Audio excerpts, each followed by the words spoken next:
All right, so let's get started. Could somebody just confirm that they can see my screen and that the volume's okay? Yes, sir. Perfect. Thank you. Thank you very much. I apologize. There's a little bit of background noise. It looks like I've got somebody blowing some leaves outside my window here, but hopefully they'll be done in a couple minutes and it won't be too much of a problem. So what we're going to do now for this last hour and all of next week's session is move on to the last group of organisms we're going to discuss in the course, infectious organisms, and that's the viruses. So well, let's begin with just a little bit of biology of the virus, some interesting facts about them. One is the term virus. You certainly don't have to memorize this, but the term virus is a Latin term meaning slimy liquid or poison for obvious reasons. I assume the original virus infections were probably considered, because they were so small, the organisms couldn't be isolated. They, probably they were misdiagnosed as cases of poisoning. Functionally, viruses are parasites, so they're complete obligate parasites at the cellular level. That's because they simply cannot replicate without infecting a host. All right, so unlike bacteria, there's no extracellular replication with viruses.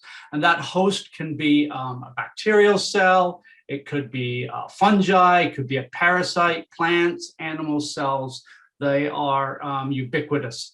And today, or for the rest of the course, we're going to focus our attention on viruses that infect animal cells in particular. We're going to cover some that infect humans. They're also the smallest of the infectious agents. So if you look at a typical bacteria, such as Staph aureus, they have a diameter of about 1,000 nanometers. Viruses they range in size, but they're much smaller, anywhere from 20 nanometers to 400 nanometers. You don't have to memorize what's on this slide. I'm just putting it up just to show you the tremendous diversity in what viruses actually look like. So the biggest viruses, such as the variola virus, as I say, about 360 nanometers for this guy here, down to the smallest parvoviruses at 20 nanometers. And you can see a lot of different shapes and sizes here. Viruses also infect us in a lot of different places and cause a lot of different diseases. Not as many as bacteria, but a substantial amount. And that's what we're going to focus on.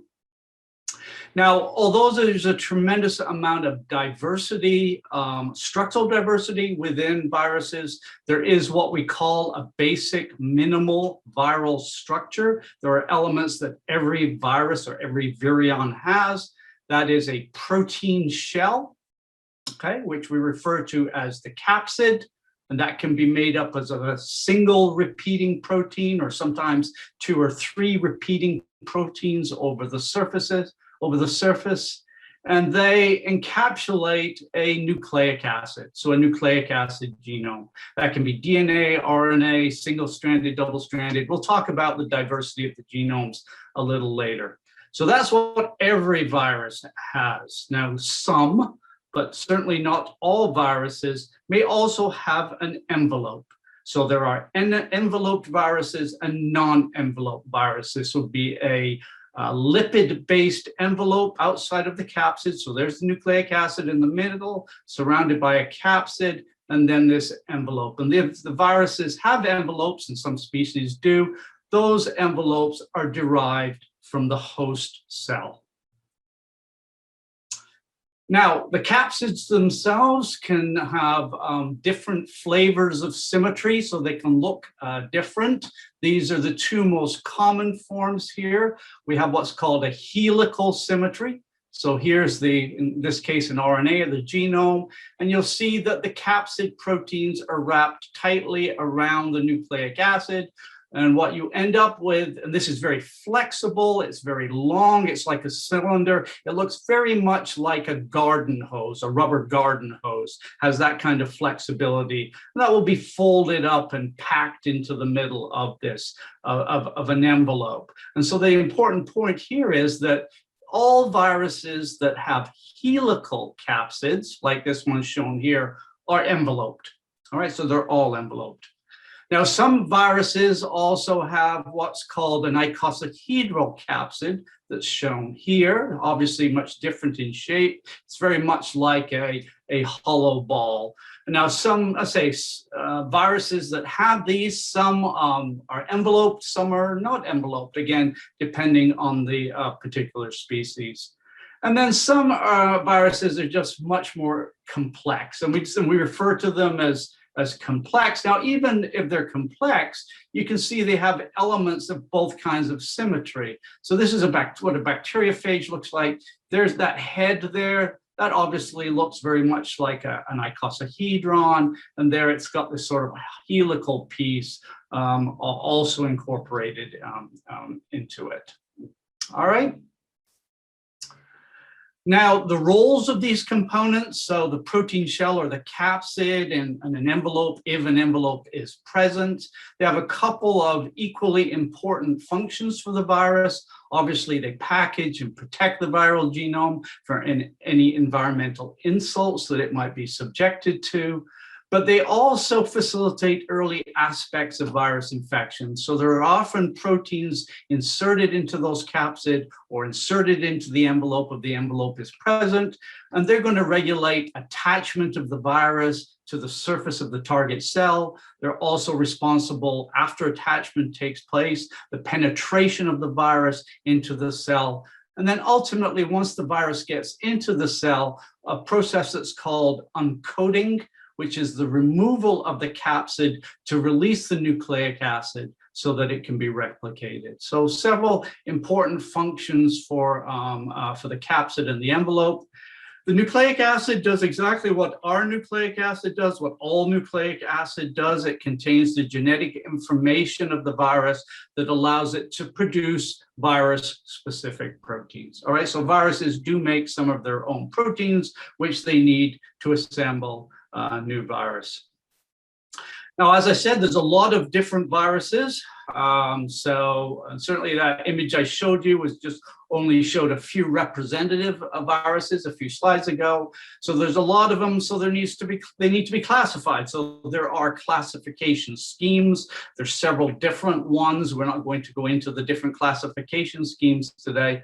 But it doesn't matter what classification scheme you use, basically your approach is the same.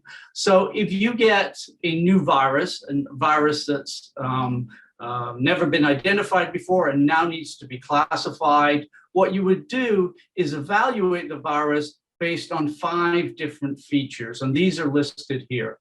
So you'd look at the virus, you would ask, what's its morphology? Is it a big virus, a small virus? What's its shape? Like what type of capsid does it have? Does it have a membrane? So is it an envelope virus or is it a non-envelope virus? Then you'd look at your viral genome properties. You'd say, is this a DNA virus? Is it an RNA virus? Is it single-stranded? Is it double-stranded? Then you'd look at its life cycle. Is this a virus that replicates in the nucleus? Is it a virus that replicates in the cytoplasm? Does it replicate in both? Antigenic considerations. What proteins are expressed on its surface such that it elicits specific immune responses with it when it infects? So that's important too. And finally, you will look at biological issues, in particular host range. What exactly is it that the virus infects? Is this an animal virus? Is it a plant virus? Is it a bacteriophage? And so based on those different 5 features, the viruses then become organized. So you're going to place it into a family, for example.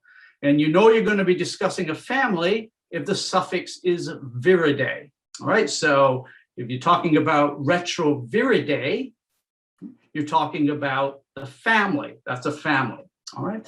And there are 21 what we call clinically relevant families of viruses. Now, that doesn't mean there's only 21 families of viruses. There are actually much more. I believe there's several hundred families of viruses, but there's only 21 families that contain within those families at least one species that causes diseases in humans. All right. So that's what I mean by clinically relevant families. Now, families can be further subdivided into genera. Genera names, the suffix is now virus. And then within the genera, you place the species. Every virus has a species name. Those are the individual viruses. Again, 65 to 70 now that are clinically relevant. So within those 21 families are a total of 65 to 70 viruses, human viruses that are known to cause disease when they infect humans. Now, if this is the medical school course, we would now go on to tell you about all 70 of them, because it's not, and we don't have that much time. We're just going to sample these. So we're going to give you, or I'm going to give you some examples of these over the next 2 sessions. All right, now let's look at viral life cycles. And I'm not looking at any specific viral life cycle. I'm just discussing what a basic viral life cycle would look like. Now, it's a cycle. And so, you have to arbitrarily choose where it begins and where it ends. So let's decide, for the sake of this discussion, that the life cycle begins as the virus approaches its target cells. As it does so, pretty much all viruses go through the same 3 initial steps. The first step is called adsorption, where the virus simply binds to the target cell. And that binding is mediated by proteins or receptors, generally found within the capsid or inserted into the envelope if it's an envelope virus. And they will interact with a cellular receptor, a receptor that's expressed on the surface of the cell. So that's binding, all right, or absorption. The next step is penetration. So the virus now has to enter the cell. It can do it in one of 2 ways, by direct fusion. So in this case, let's say you've got an enveloped virus. An envelope virus, because it has this lipid membrane, that lipid membrane could then simply fuse with the cellular membrane, which would then release the capsid with its genome into the cytoplasm. So some viruses do that, most typically the envelope viruses. Or some viruses are brought into the cell through endocytosis. So they're brought into an endocytic vesicle, and then through a pH change, and we'll talk about this a little later, that occurs within that endocytic vesicle, they'll then be released from that vesicle again in the cytoplasm. Regardless of the mechanism, the capsid ends up in the same place in the cytoplasm. Now, what happens next really depends on the type of virus you're talking about. The virus now has to duplicate itself. So it's uncoded itself, all right? So that capsid is, so I'm not sure that we talked about the 3rd step, but once the virus is in the cytoplasm, it then uncoats, or it removes the capsid to release the nucleic acid.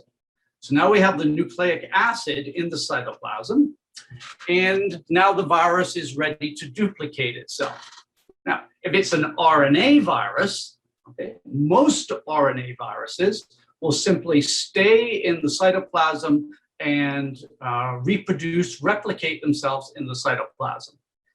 If it's a DNA virus, they typically go to the nucleus and replicate in the nucleus. Now, there's some important exceptions to this rule. For example, we're going to talk a lot about influenza virus next week. Influenza virus is an RNA virus that actually goes to the nucleus to replicate. There are exceptions, but for the most part, most RNA virus replicates in the cytoplasm. Most DNA viruses replicate in the nucleus. And this replication involves transcription, the production of viral mRNAs, and translation, production of viral proteins.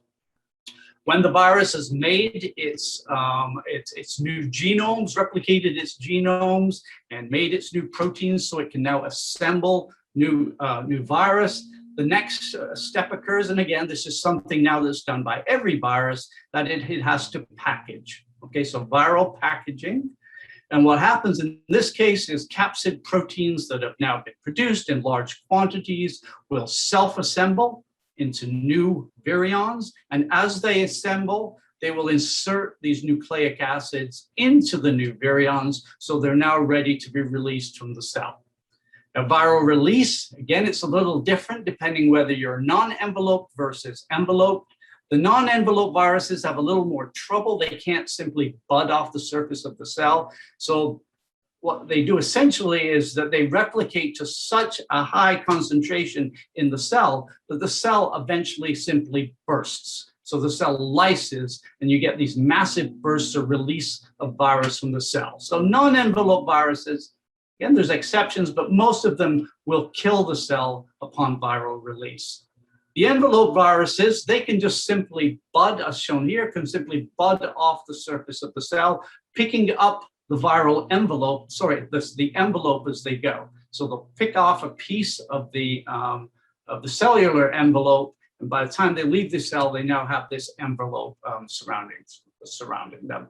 And because they're just budding off the surface, they typically do not kill the cells. So they do not kill the cells upon cell exit. Prevention and treatment of viral infections. Now, as we talk about different viruses, we'll talk about this in a little bit more detail. Again, we're just talking about some general principles of virology here.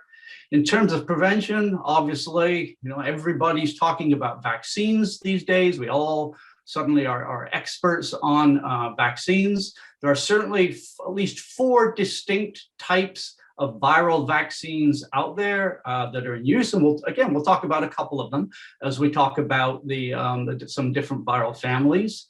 There are attenuated live virus vaccines.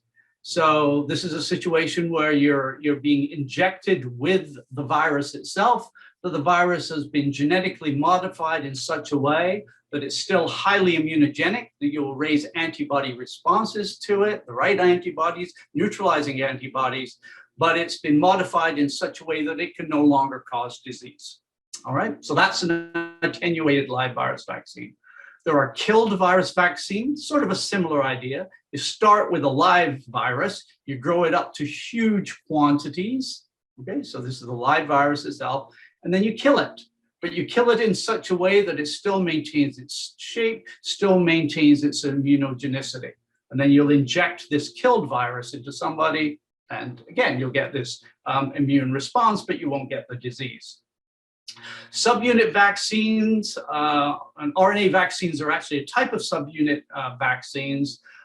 These new SARS-CoV-2 vaccines that many of you have probably already been immunized. These are essentially subunit vaccines. So in this case, what you're doing is you're vaccinating somebody with just one subunit of the virus. So in the case of SARS-CoV-2, that would be the spike protein.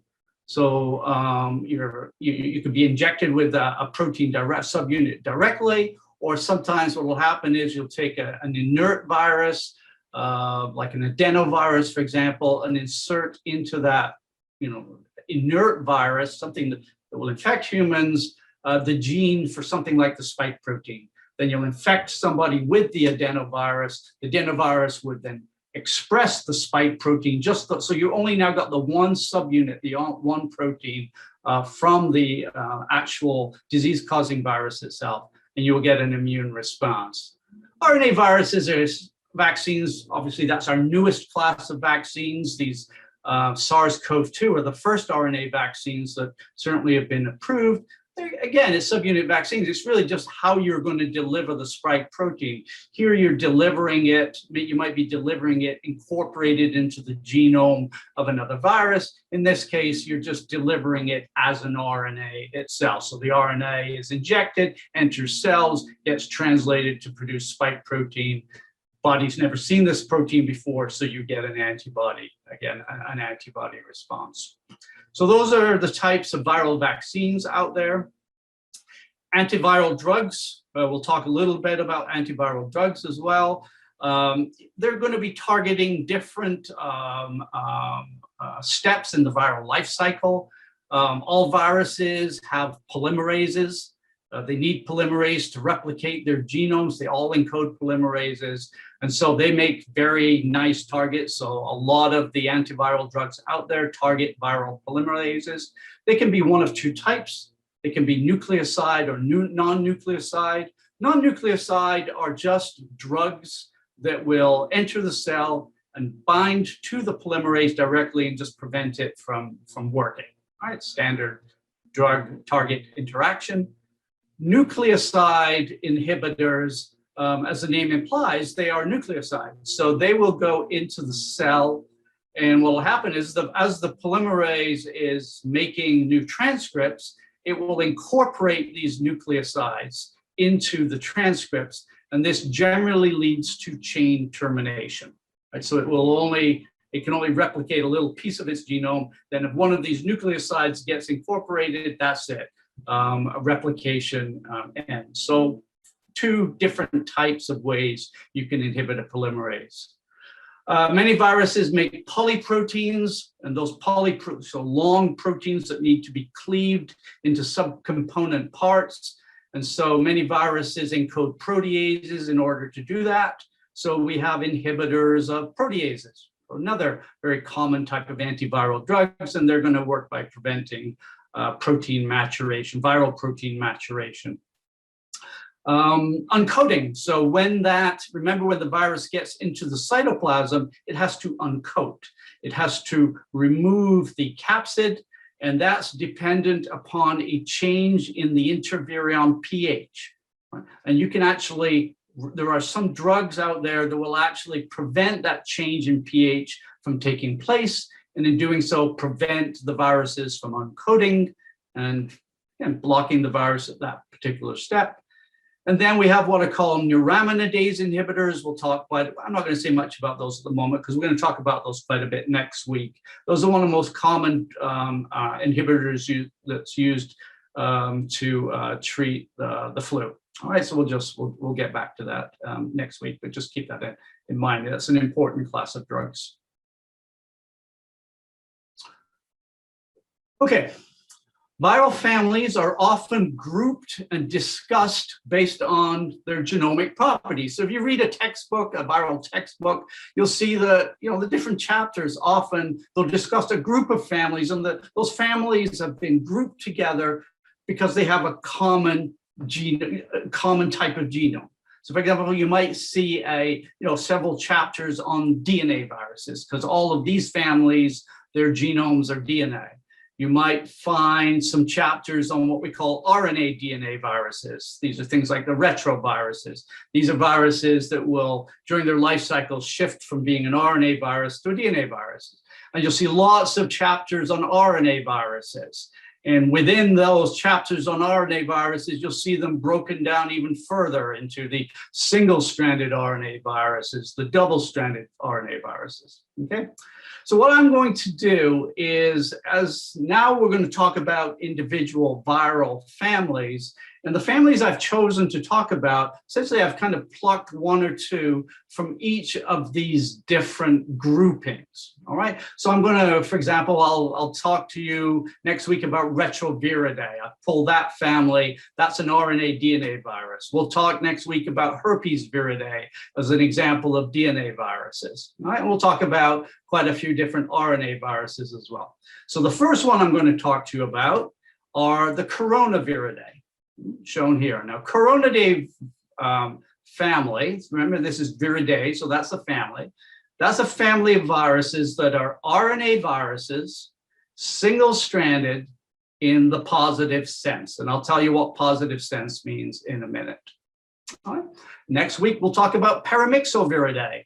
Those are RNA viruses, single-stranded in the negative sense. Very different type of virus than the coronavirus. All right, so we'll come back to this slide as we move from virus to virus, viral family to viral family, and I'll tell you why we're discussing a particular family, because it represents a fundamentally different type of virus.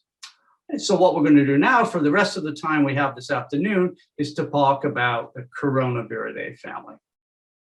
So RNA viruses, single-stranded positive sense. There are actually 7 different families. So if you had a chapter on that in a book, you would talk about 7 different families: Picorna, Flavi, Toga, Astro, Calici, Hippie, and Corona. And each of these, within these families, these are I'm just listing the clinically important ones now, contain different viruses that are associated with diseases in humans. And obviously, the reason I picked coronaviridae as our example for this year. And every year we usually pick a different one. The reason we're doing coronaviridae this year is because this is the family that SARS-CoV-2 falls into. And that's what I'm going to talk about today. So some common features of all the positive strand RNA viruses: they do replicate in the nucleus, in the cytoplasm, right? So cytoplasmic replication. That being said, coronaviruses like SARS-CoV-2, there is some notion that there might be some nuclear involvement in their life cycle, but for the most part, they and the other coronaviruses, most of their replication will take place in the cytoplasm. The second thing they all have in common is that their genomic RNA serves as an mRNA. And that's what's meant by positive strand RNA. So when they enter the cell and they uncode, they have a single piece of RNA, that's their genome. It's in the positive strand, which means it looks exactly, well, not exactly, but very much like a mammalian mRNA. Well, mammalian mRNAs are also in the positive strand. And what that means is, or in the positive sense, and what that means is that can go directly to a ribosome and now be translated immediately on the ribosome to produce viral proteins. So as I say, the most closely related molecule you can think of to a positive strand RNA virus's genome, think of them as mRNAs. So that's how they're coming into the cell, and they can be translated directly. What else do they have in common? Genomic RNA is not segmented. What do I mean by that? What I mean is it's a single, their genome is a single piece of nucleic acid. We, okay, as mammals, as humans, have what's called a segmented genome because we have 23 sets of chromosomes, right? So we have different pieces of nucleic acid or more than one piece of nucleic acid in our genome. So that's segmented. When we look at the flu viruses next week, you'll see that they are RNA viruses, but they are segmented. So their genomes are quite different. They have, as I say, multiple pieces. Each piece is different. The virions do not contain any enzymes. So a lot of viruses, when they enter cells, bring enzymes with them. And that enzyme is almost always a polymerase, because then the first thing they do when they get into when they uncoat is they take that polymerase and start making copies or templates of themselves, right? And they have to do that because they can't translate their genomes because their genomes are not positive strand RNA. If you're a positive strand RNA virus, though, like these are, when they come into the cell, they don't need to make their polymerase or bring their polymerase with them because they can go straight to a ribosome and be translated and produce their polymerase right away. So they'll produce their polymerase using the host ribosome. Something like a negative strand RNA virus, which we're going to talk about next week, they can't do that. They need to bring their polymerase into the cell with them in order to replicate. So virions do not contain any enzymes. Proteins are synthesized as polyproteins that are processed by viral and cellular proteases. And I'll show you what I mean by that a little bit more in the next slide. But all positive strand RNA viruses have within their genome at least one polyprotein, which means they have to encode a protease to cleave that. Now, when I say they have at least one, some, that's all they have, as you'll see. But some have both a polyprotein and they encode individual proteins as well. So they don't, that their genomes are a little bit more complex. And this is what's just shown on this next slide here. So here we're looking at the genomes, very simple genome organization of the different types of positive sense RNA virus genomes. So if you look at the very simplest ones, here's the picornaviruses and the flavivirus. This is what their genome looks like when it comes into the cell. Remember, it's positive, it looks like an mRNA. There's a start codon, there's a termination codon. This can go straight to the ribosome and be translated. But the open reading frame, it's only got one. The corona and flavia only have one, and it's a one long polyprotein. And part of that is going to be a protease, so it'll then self-cleave itself into different pieces. Now we go a little more complicated when we look at the toga viruses and the astroviruses. This is their genome when they come into the cell, the upper line. Notice they've got two open reading frames, so they actually produce two or more polyproteins, but still just polyproteins, at least two of them. So this will also go to the ribosome and be translated, but the ribosome will only translate the first polyprotein. It cannot translate the second one. In order to translate the second one, the virus needs to produce or make a smaller version of itself, shown here. We call this a nested mRNA or a subgenomic mRNA.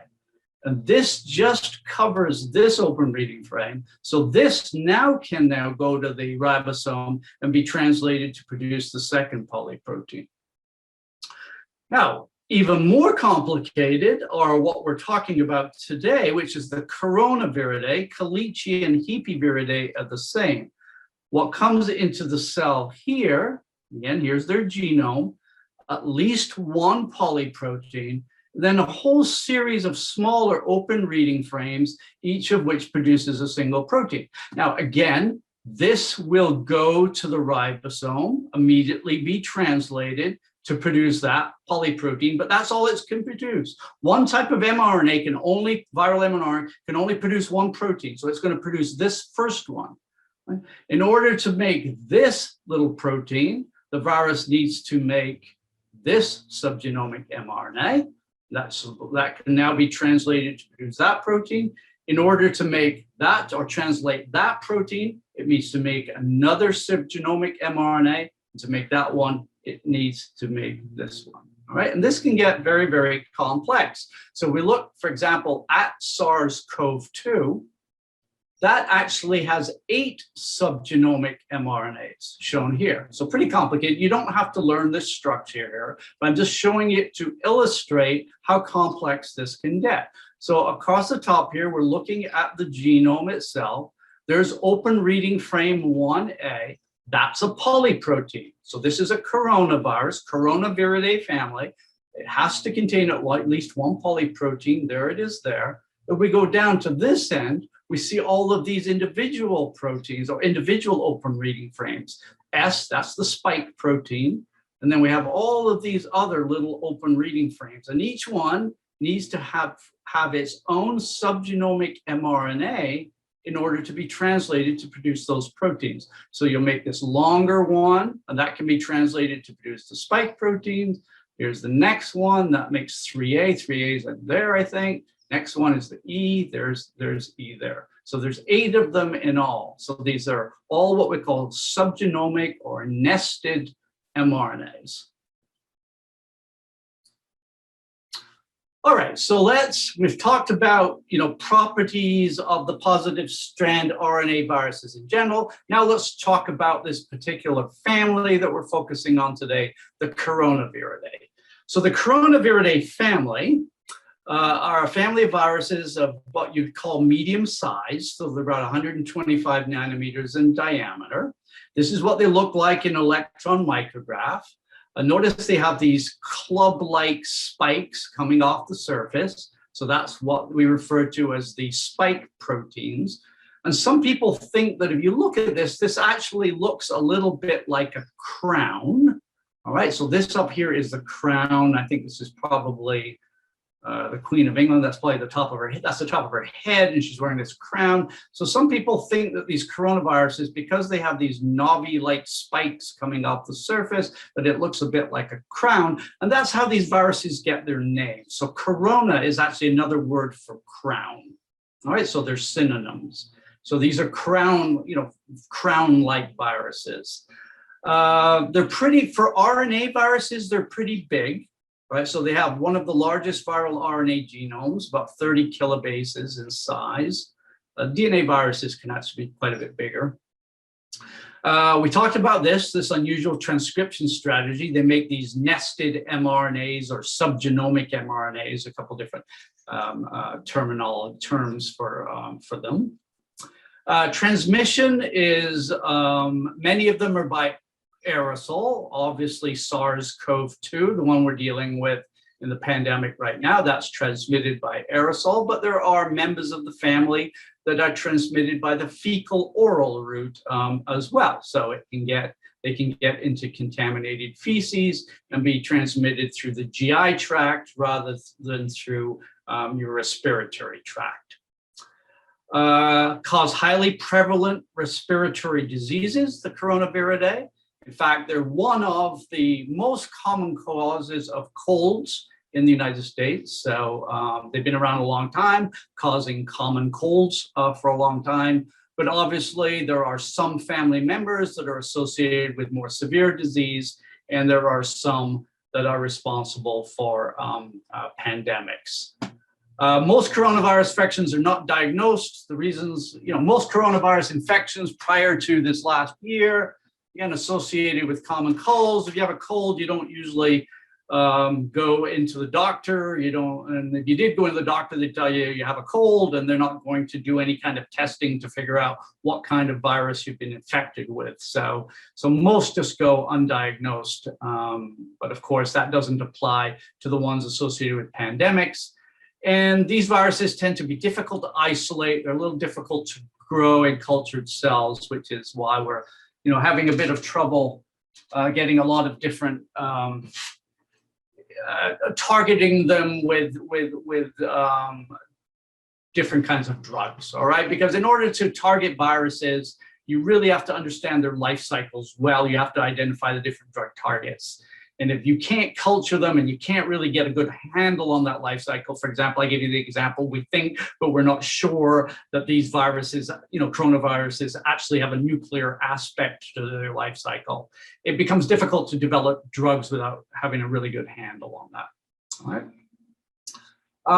This is what coronaviridae family, this is what a virion would look like for a coronavirus, including SARS-CoV-2. One RNA molecule, all right? So we know they're positive strand RNA, so they just have one RNA molecule. And the capsid is a helical capsid. Remember I told you what a helical capsid looked like? It wraps tightly around the RNA, so it looks like a long garden hose that's kind of packed inside this outer envelope. Remember I also told you that viruses that have helical capsids always have a lipid envelope. So coronaviruses have lipid envelopes. So that capsid is made up of what the N protein. The N protein is referred to or called the nucleocapsid protein. Now within the envelope, there are 3 additional viral proteins. Remember the envelope comes from the cell, but there are 3 proteins encoded by the virus that get inserted into that membrane. It's the M protein. There it is over there, M protein. That's a membrane glycoprotein. There's the E protein right here. That's the envelope glycoprotein. And these 2 proteins are responsible for fusion of the virus with the target cell. Then, of course, the infamous spike protein, which is the highly immunogenic protein sticking off the surface, that's responsible for binding to the target cell. So the spike protein binds to the target cell, and then the M protein and the E protein mediate the fusion with the target cell such that the capsid then can be released into the cytoplasm and then uncoded. Some natural history of this family of the coronaviruses. They infect many warm-blooded animals, birds, mammals, often found circulating. So there are reservoirs within camels, cats, bats are a major reservoir for them. They can infect multiple organs and tissues. They're usually restricted. Again, this really depends on which virus you're talking about or which family member. but some, as I say, can infect multiple organs and tissues. Generally, a given family member, a coronavirus family member, is restricted to one host species. But as we now know, where we became aware a number of years ago, these viruses can jump the species barrier. They adapt very rapidly. They adapt by mutation. They adapt by recombination. This can lead to changes in host range, and that allows them to jump the species barrier, which was what we think has happened with SARS-CoV-2, and certainly happened with SARS-CoV-1, the original SARS, and MERS. Coronaviruses have been with us a long time.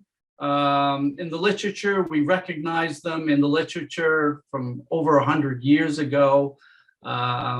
Molecular clock estimates range crazy. You know, some scientists say they probably, you know, emerged around 10,000 years ago. Others say they emerged about 500 million years ago. So there's no real concordance or agreement on that, but people do agree, scientists do agree, that these are not new viruses. They've been around causing problems for a very long time.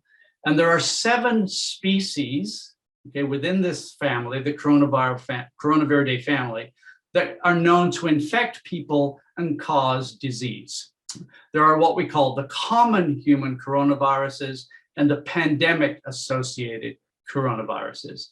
Now, the common human coronaviruses, there are 4 of them.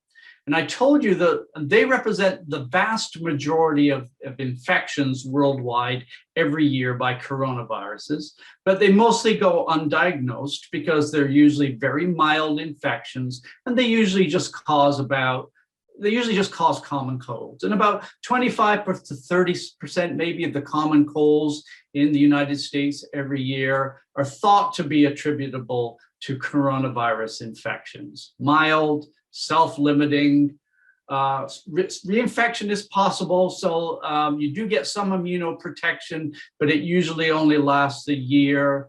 That doesn't mean you can only get 1 cold a year. I'm sure many of you know that you can have several colds a year, but what will happen is you generally only get 1 coronavirus-based cold, but there are other viruses that cause colds as well. So generally you get 1 of these and that you're good for about a year. You have protection for about a year. They can sometimes lead to severe lower respiratory tract illness, so pneumonia essentially, but that's quite rare with these. And there is a possible association with some other diseases we won't get into. Then we have the pandemic associated human coronaviruses. You've probably heard all about these 3. I know you've heard about this one, SARS-CoV, MERS, and the one we're dealing now, SARS-CoV-2. These are different, and the reason they're different than these, the common human coronaviruses, is they actually affect the lower respiratory tract. So they start in the upper and they spread into the lower respiratory tract, so they engage your lungs as well. And that can very commonly lead to pneumonia-type symptoms. Symptoms, again, we're all very aware of this now. Many people are asymptomatic, or it can be very mild, or it can be moderate, it can be severe, and they can be lethal. Much higher lethality than, the lethality here is almost negligible. Here it can be, as we know, quite substantial. All right, so now let's just, again, we're zeroing down, honing down here. Let's just talk about SARS-CoV-2 itself. And that's obviously the virus that's responsible for the pandemic that we're going through right now. Keep in mind, do not forget this. Many people forget this. You do not get vaccinated for COVID-19, you get vaccinated for SARS-CoV-2. All right, so COVID-19 is not a virus, COVID-19 is a disease. And that's the disease caused by an infection with SARS-CoV-2. So this is the virus, this is the disease, all right? They are a member, obviously, of the Coronaviridae family, and they're associated with a pandemic. And what is a pandemic? For those who are not clear, a pandemic is something that starts as an epidemic, which is an outbreak in a localized regions and then spreads outside of that localized regions, sometimes throughout an entire country, sometimes throughout an entire continent, and in the current situation we're dealing with, a pandemic, you can have a worldwide pandemic as well. Origin of this current COVID-19 pandemic, first cases, well, originally, I shouldn't say first cases. Originally, first cases were reported or detected in or near Wuhan, which is a city in the Hubei province in China, shown here. There's the city. And so those cases were first reported in around mid to late November 2019. Cases continued to accumulate within the province through December. Many of those cases, but not all, and this is important, not all of them were linked to a particular seafood wholesale market. So there was some thought at some point that that wholesale market might have been the site of the initial outbreak. Clusters of pneumonia cases were, Wuhan doctors recognized that something was going on. It seemed to be, certainly by late in December, they were reporting these clusters of the pneumonia cases. The virus was known to basically became a pandemic, spread outside the Wuhan province by early January. And then, by late January, it had spread internationally. It spreads very, very quickly. So here's a map just looking at where the virus was in the start of January 2020. This is essentially an epidemic at this point, so it's quite localized to the Wuhan province. 1 month later, or really just by the end of January 2020, major outbreaks in essentially every continent. Now, although many of the initial cases were linked to this seafood wholesale market, now we're getting more evidence of cases prior to this outbreak, prior to these cases associated with this marker. So now the feeling is that the initial outbreak probably, or the initial transmission probably occurred prior to what happened at the wholesale market. And the thinking is that that wholesale market was probably the first super spreader event. So somebody or several individuals probably went to that market who were infected with the virus, and then we had this first super spreader event. None of this is, as I say, is carved in stone. I'm just telling you this, a snapshot of what the current thinking is by the scientific community at this point in time. In terms of signs and symptoms, I don't need to go through this. I think everybody is acutely aware what the symptoms are of an infection. They can vary, of course, and they can be associated with many organs and tissues.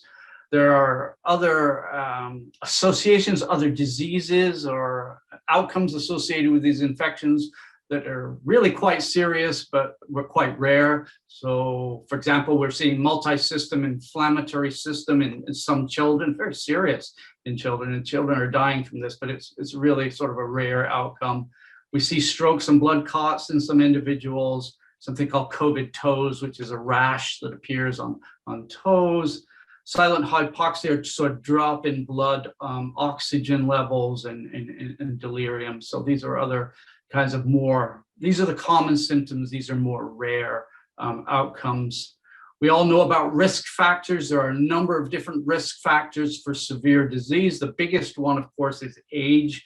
Being over the age of 65 puts you at a substantial risk relative to being under 65. And if you're under 65, over 65, and have one of a number of chronic conditions, that's even puts you even more at greater risk. And the big winner on this, they're all bad, but the big winner on this list here is hypertension or high blood pressure. If you are over the age of 65 and you have high blood pressure, you have about a 73% chance of contracting severe disease. So that's a very, very big number compared to the next, for example, which is obesity, which is roughly only about 40%. So that's a major problem. You're over 65, you have hypertension, you do not want to get infected with this particular virus. Infection and spread. At the beginning of the pandemic, there's a lot of attention given to fomites, or the spread of the virus on essentially non-organic surfaces like doorknobs, and people were cleaning their groceries or disinfecting their groceries. And certainly we knew very early that, like other coronaviruses, SARS-CoV-2 can survive on surfaces for hours today. And that's why everybody was told, wash your hands, wash your hands. In terms of risk of transmission, this has become much more controversial. Now, I think most people, again, this is a snapshot, most people in the scientific community at this point think that that's not the major way in which this virus is transmitted from person to hand to surface contact. The feeling now is that it's really inhalation of droplets and aerosols. So masking has become much more important, for example. I mean, you should do both, but it's become much more important. It's probably much more important than washing your hands as a major way of preventing the transmission of this virus. So most infections are probably due to somebody being, breathing the virus in somebody in a non-ventilated environment. Where did this virus come from? The bat connection, right? So it probably originated from bats, and we really only have one excellent line of evidence to suggest that that is the case, and that is that the SARS-CoV-2 genome, and so it has been sequenced, is most closely related to a bat virus, a bat coronavirus. That's rat G13. And they're almost they're over 96% identical at the nucleic acid level. So SARS-CoV-2 is almost certainly related, a relative to rat G13. So at some point, SARS-CoV-2 was in a bat, and probably evolved to a certain extent within a bat. And just to give you some context here, SARS-CoV, all right, or SARS-CoV-1 we now call it, that's only a little less than 80% identical. So CoV-2 did not come from this other human SARS-CoV.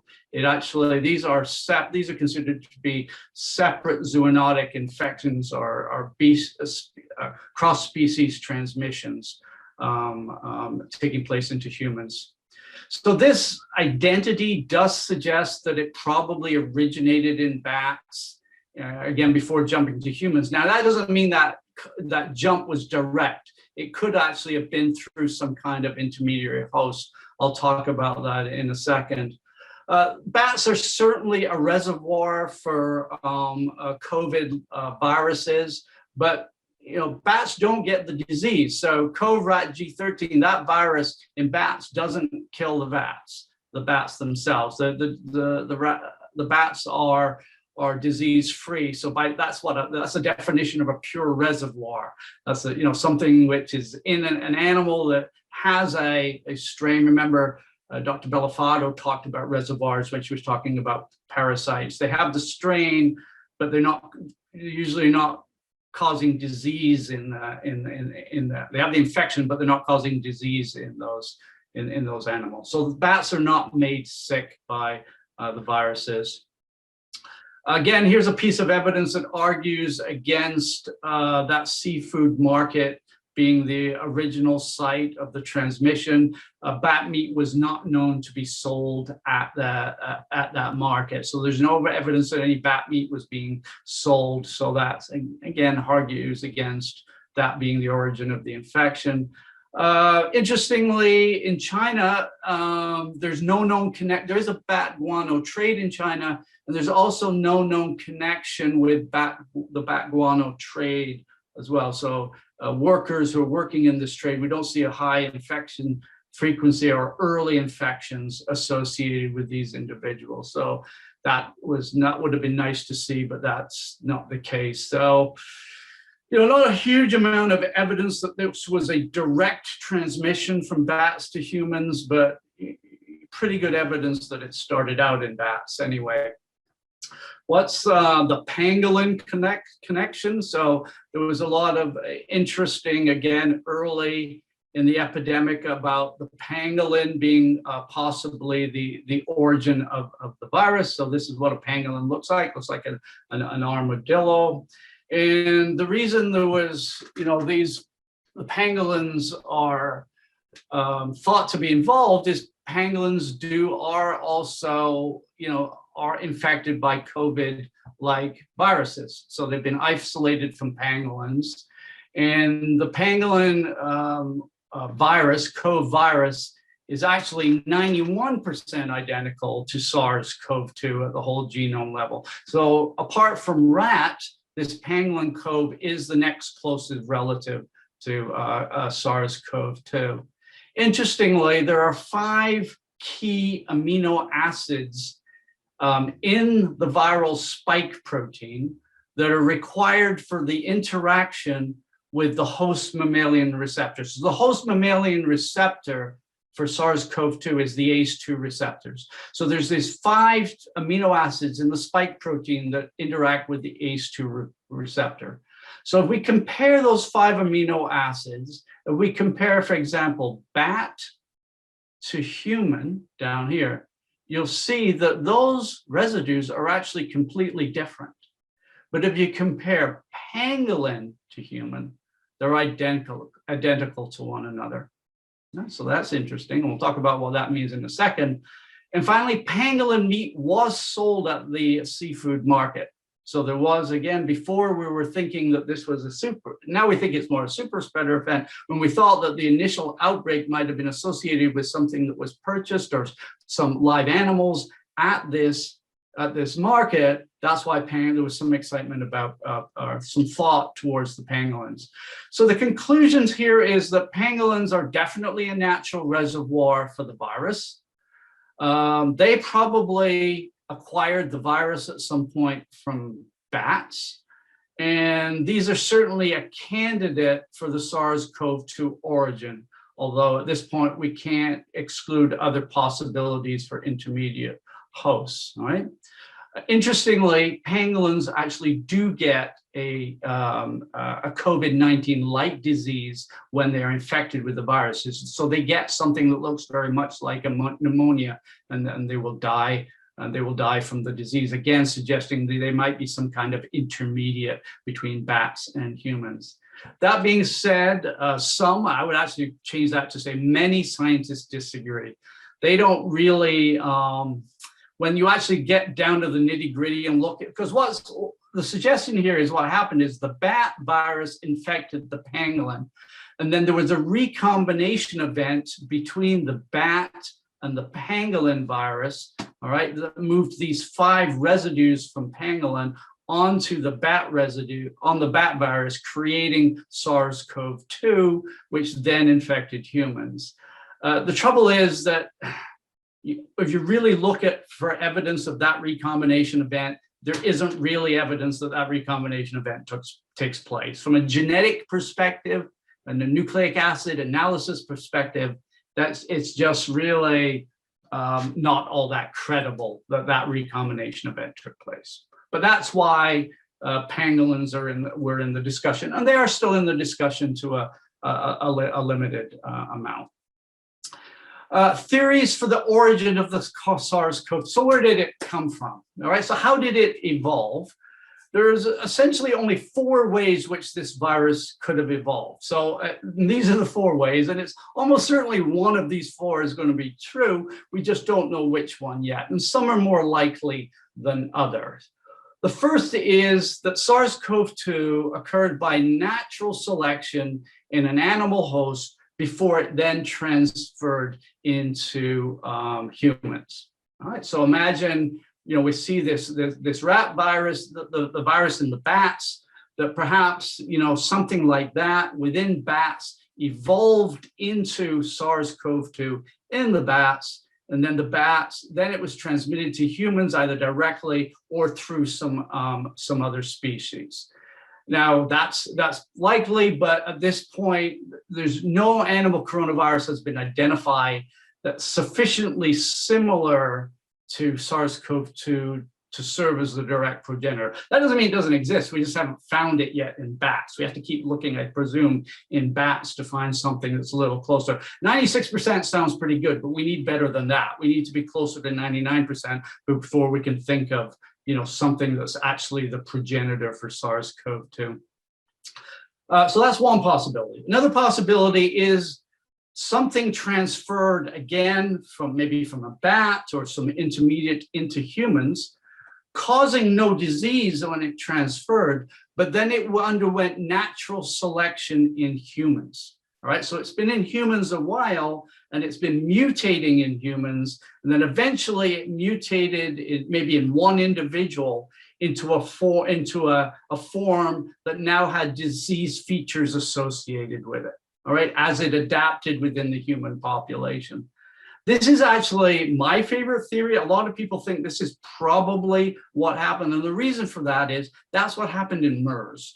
So that's how we ended up with the MERS pandemic, all right? Because with MERS, it was a transmission from camels to humans. But when it came from camels to humans, it didn't cause any disease in humans. It just, it stayed in humans for a while. It spread without causing any diseases. But as it spread, it evolved and it acquired disease phenotypes, and it became MERS, human MERS in humans itself. So that's where the evolution took place.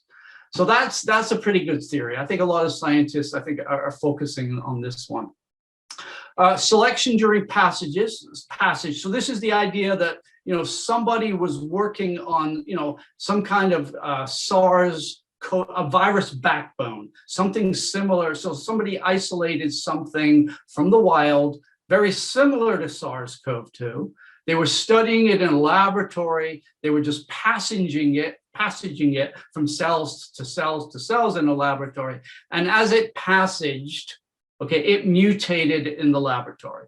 And as it mutated, it adapted, it acquired disease characteristics, and then this would be followed by a laboratory escape. All right, so that's a possibility. And finally, a laboratory manipulation. So same kind of idea as this, except the virus didn't undergo passage. It was just brought into a laboratory for study. Somebody was studying it, somebody was putting mutations, manipulating it in certain ways. Again, manipulated in such a way that it acquired disease characteristics. Then you would, followed by a laboratory escape. Certainly these can't be formally excluded. The problem with these two theories is that, again, you would expect that the virus backbone would be known. SARS-CoV-2 doesn't look like anything that's been seen before. It doesn't look like it's really been derived from anything that's been previously described. So I think scientists are probably more focused on this than these two possibilities. But at this point, we just don't know enough to formally exclude anything. SARS-CoV-2 treatment.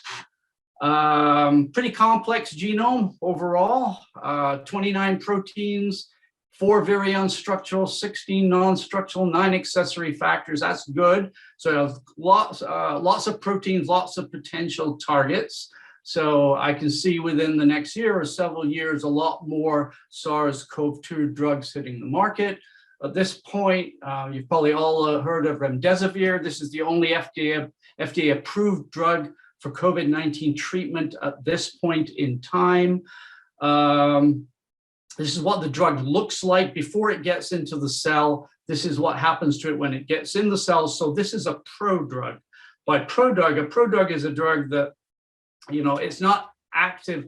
The actual form that you get treated with is not active. It actually becomes activated when it enters the cell. And what happens in this case is the drug gets converted into an ATP analog.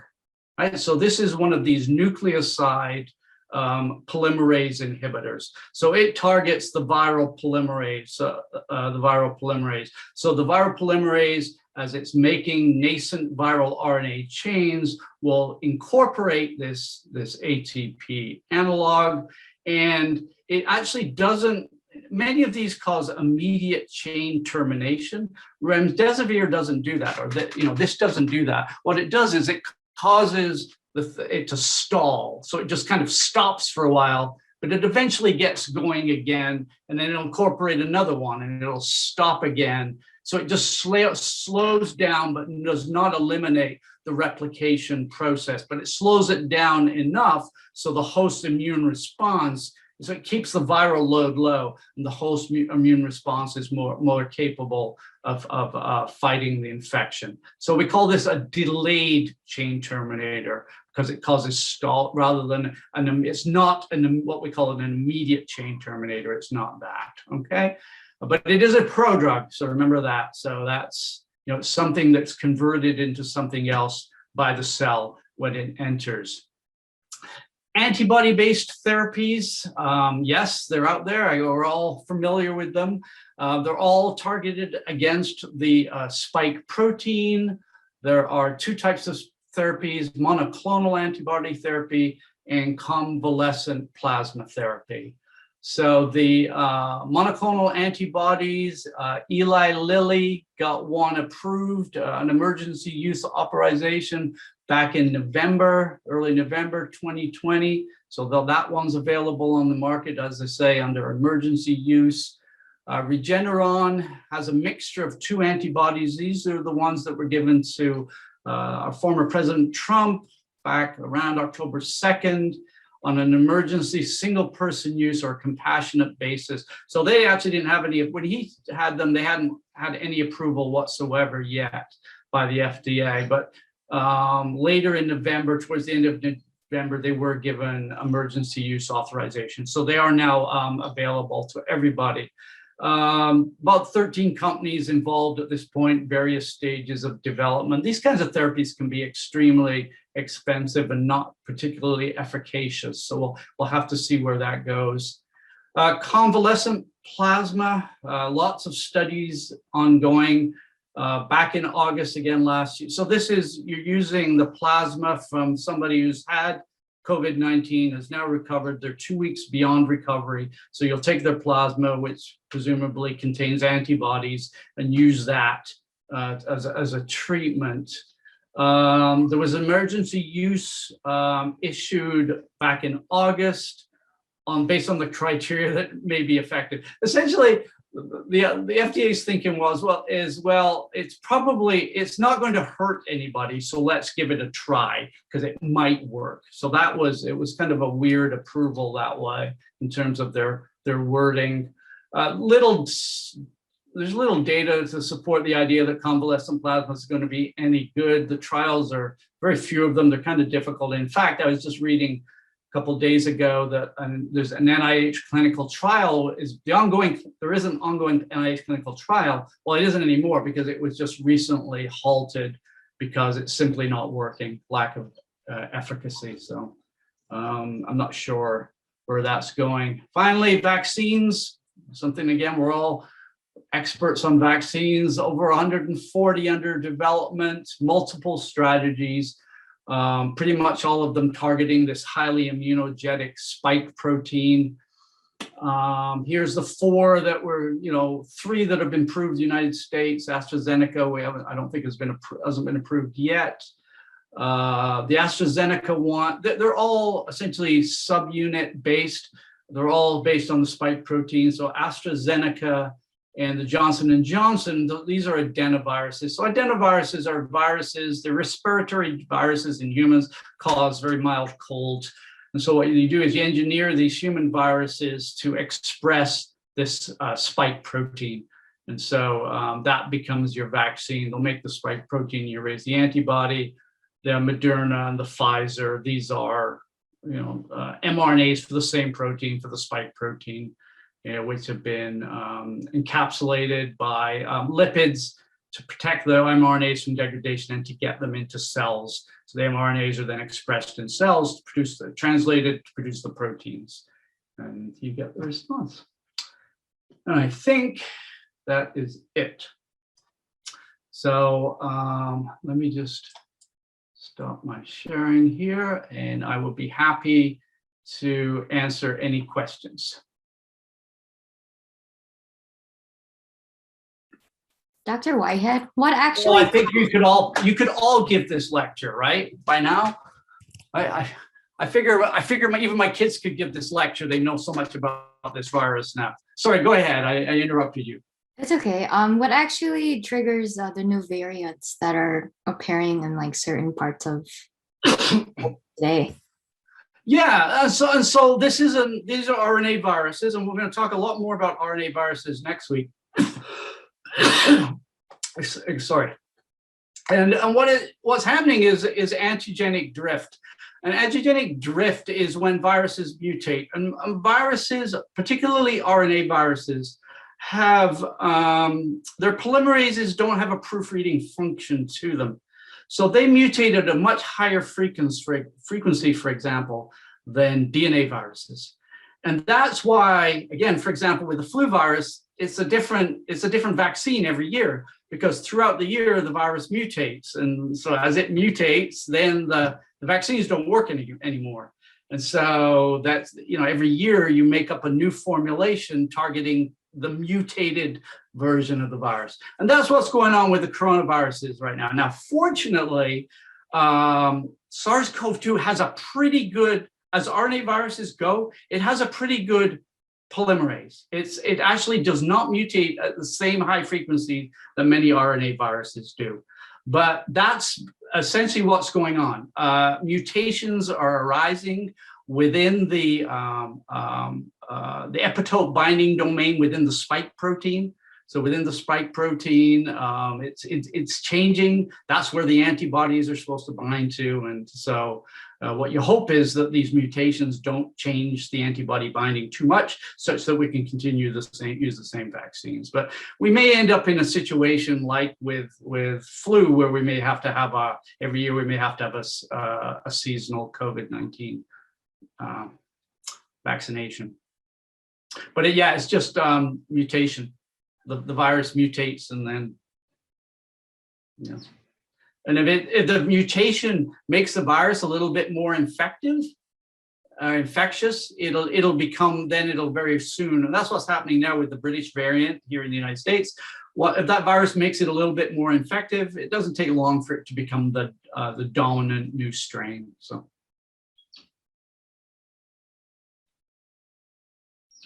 Does that answer your question?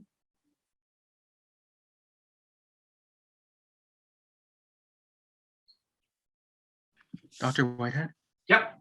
Sorry, actually building off of that answer you just gave, does this mean that these variations are occurring within the subgenomic regions, or do we know it's happening within the polyprotein?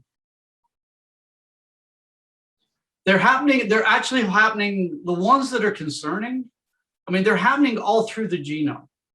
And, at least, some of these, make the virus, some can make the virus more infective, some can make it more virulent. So it can make the disease, more problematic. And that's, I think, what is happening with some of these variants. So that's in itself is a problem. But some of them, as I say, can alter the spike protein. And so sort of a secondary problem associated with them is that the vaccines don't work anymore, because the vaccines were designed to develop specific antibodies against a specific conformation for that spike protein. So the mutations can happen anywhere, it can happen anywhere in the genome. And there are certain proteins that, if they mutated, will change. Even mutations even in the spike protein itself can change infectivity. So it can make the virus bind to the ACE receptor better and allow it to infect the cell more efficiently. So those are the ones that are a real problem, because not only do they make it get more infectious, those mutations, they can make it so they're changing the epitope for the vaccine's antibodies. So. But we don't seem to be in that situation yet. At this point in time, none of the variants that have been described so far seem to be having too much of an effect on the vaccines in terms of them generating sufficient neutralizing antibodies. And keep in mind, it's not just the antibodies. The antibodies are only one arm of the vaccination. The other is the T cell response, and that wouldn't be affected by the mutations at all. So far things are looking pretty good. Thank you.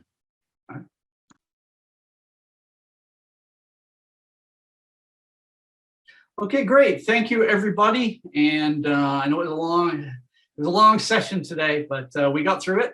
And I will see everybody next week, and it'll just be me next week finishing off the viruses. And I promise you, I will talk a little bit about the exam next week. And I will let you know, I am going to be posting some, I am still accumulating practice. Some of the faculty changed their lectures this year completely from last year. So I'm accumulating new practice questions for you, and I'll have those posted probably I'll probably post them next week just before our last session. All right, so you'll have them available for a week before for the exam. All right, so thank you, and I will see you all next week. Thank you. Thank you. All right.